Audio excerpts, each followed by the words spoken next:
Greetings in the name of Jesus. मसीह में आप सबको सलाम। My name is Silas Kulzeb. मैं Silas कुलसेब And this is my sister Larsa और Kulzeb. ये मेरी बहन Larissa कुलसेब। I'm very thankful to God that God gave us another chance to preach His word. मैं खुदा का बहुत शुक्रगुजार हूँ कि खुदा ने उसका कलाम हमें सुनाने का एक और मौका दिया। And the topic God gave us today is why did Jesus wear the crown of thorns? और आज जो खुदा ने हमें टॉपिक दिया है वो है कि क्यों यीशु ने कांटों का ताज पहना। We will look at Matthew chapter 27 verse 29. हम मत्ती 27 बाब और उसकी 29 आयत में देखेंगे। और कांटों का ताज बनाकर उसके सर पर रखा और एक सरकंडा उसके दाहिने हाथ में दिया और उसके आगे घुटने टेक कर उसे ठट्ठों में उड़ाने लगे कि आए यहूदियों के बादशाह आदाब। The soldier put the crown on Jesus head to make fun of him. सिपाहियों ने तो यीशु के सर पे ताज इसलिए पहनाया था ताकि वो उसका मजाक उड़ा सके। But they didn't know that God had a plan. पर वो ये नहीं जानते थे कि खुदावंद का एक मंसूबा है। The Bible tells us that God created the world and everything was perfect. Bible हमें बताती है कि जब खुदा ने दुनिया को बनाया तो सब कुछ बहुत अच्छा था। When God created Adam, He brought him into the Garden of Eden. जब खुदा ने आदम को बनाया तो वो उसे बागी अदन में लेके आया And there was fruit and plants. जहाँ पे बहुत से फल और फूल थे। God said you can eat every fruit except the fruit of good and bad. और खुदा ने कहा कि तू हर पेड़ का फल खा सकता है पर अच्छे और बुरे की पहचान के फल को ना खाना।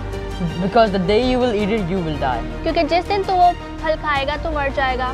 And Adam disobeyed God and he ate that fruit. पर आदम ने खुदा की नाफरमानी की और वो फल खा लिया। In Genesis chapter 3 verse 17 to 18 says, पैदाइश 3 बाब और उसकी 17 से 18 आयत। और आदम से उसने कहा, चूंकि तूने अपनी बीवी की बात मानी और उस दरख्त का फल खाया जिसकी बाबत मैंने तुझे हुक्म दिया था कि उसे ना खाना, इसलिए ज़मीन तेरे सबब से लानती हुई मुशक्क़त के साथ तू अपनी उम्र भर उसकी पैदावार खाएगा और वो तेरे लिए कांटे और ऊंट कटारे उगाएगी और तू खेत की सब्जी खाएगा। आमीन। on that day because of Adam's sin, the whole world was cursed. उस दिन आदम के गुनाह की वजह से पूरी दुनिया लानती ठहराई गई The animals would start to kill each other. जानवरों ने एक दूसरे को मारना शुरू कर दिया And the ground is now growing thorns and thistles. और अब जमीन ऊंट कटारे उगा रही थी। Because of this sin, the man is departed from God. इस गुनाह की वजह से इंसान खुदा से दूर हो गया। The world that God created to bear fruit was now bearing pain, blood, tears and destruction. जिस दुनिया को खुदा ने फल लाने के लिए पैदा किया था वो अब खून, दर्द, आंसू और तबाही पैदा कर रही थी। Thorns are the symbol of death and curse. कांटे मौत और लानत की निशानी है। And it is not a coincidence that God wore the crown of thorns. और ये कोई इत्तेफाक नहीं है कि यीशु ने भी कांटों का ही ताज पहना। Today, why are humans in problem? आज इंसान प्रॉब्लम्स में क्यों है? Because of the sin. इस लानत की वजह से। Where did the sickness and death came from? मौत और बीमारी कहाँ From से the आई? sin. इस लानत से।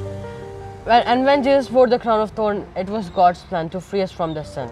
और जब यीशु ने कांटों का ताज पहना तो ये भी एक खुदा का ही एक मंसूबा था ताकि हम इस लानत से आजाद हो सके। In Galatians chapter 3 verse 13 says, गलतियों 3 बाब और उसके 13 आयत हमें बताती है, मसीह जो हमारे लिए लानती बना, उसने हमें मोल लेकर शरीयत की लानत से छुड़ाया, क्योंकि लिखा है कि जो कोई लकड़ी पर लटकाया गया वो लानती है। every word that is written in Bible, there is a meaning to it. हर वो बात जो बाइबल में लिखी है उसका एक मतलब है। And God has a plan for every word He says. और खुदावंद का हर उस बात के लिए एक मंसूबा है जो उसने कही है। The man who was used to talk to God, the man who was used to see God, is now away from God. जो इंसान खुदा को देख सकता था, जो इंसान खुदा से बात कर सकता था, आज वही इंसान खुदा से दूर है। It was God's plan when Jesus and Barabbas was brought before people to crucify Him. और ये भी खुदावंद का ही एक मंसूबा था जब यीशु और बराबा को लोगों के सामने लाया गया स्लीप पे लटकाने के लिए। When we look into the Old Testament, Israel was used to sacrifice 2 lambs for their sin. जब हम पुराने अहदनामे में देखते हैं तो इजरायली अपने गुनाहों के कफारा के लिए 2 बड़े कुर्बान करते थे, And one they would let go and other they would sacrifice. जिसमें से एक को वो छोड़ देते थे और दूसरे को कुर्बान कर देते थे। Likewise, to free us from the sin and so we can meet the Father, God gave His only Son. इसी तरह हमें हमारे गुनाहों से आज़ाद करने के लिए और ताकि हम बाप से दोबारा मिल सके, खुदा ने अपना इकलौता बेटा दे दिया। And on that day, Jesus was crucified and they let go of Barabbas. और उस दिन भी यीशु को कुर्बान कर दिया गया और बराबा को छोड़ दिया गया To था। take our sin, God became like us and He came to earth. हमारे गुनाह लेने के लिए खुदा को हमारे जैसा बनना पड़ा और वो जमीन पे आ गया, To crucify Himself on the cross so we can be from this curse. खुद को स्लीब पे कुर्बान करने के लिए ताकि हम इस लानत से आज़ाद हो सके। Today I want to tell you that the people who accept Jesus as their Savior and the one who gives life, they are free from this curse. आज मैं आपको ये बताना चाहता हूँ कि जो लोग खुदावन को अपना ज़िंदगी देने वाला खुदा मानते हैं वो इस लानत से आज़ाद हैं। It was not in the hands of people or the hands of Pilate to crucify Jesus and let go of Barabbas.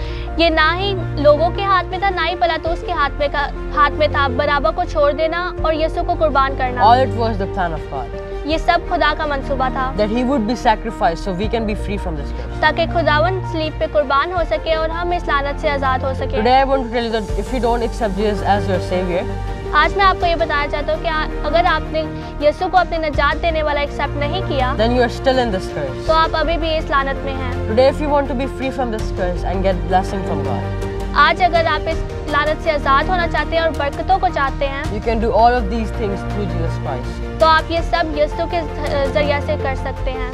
God bless you all. खुदावंद आपको बरकत दे। Amen. आमीन।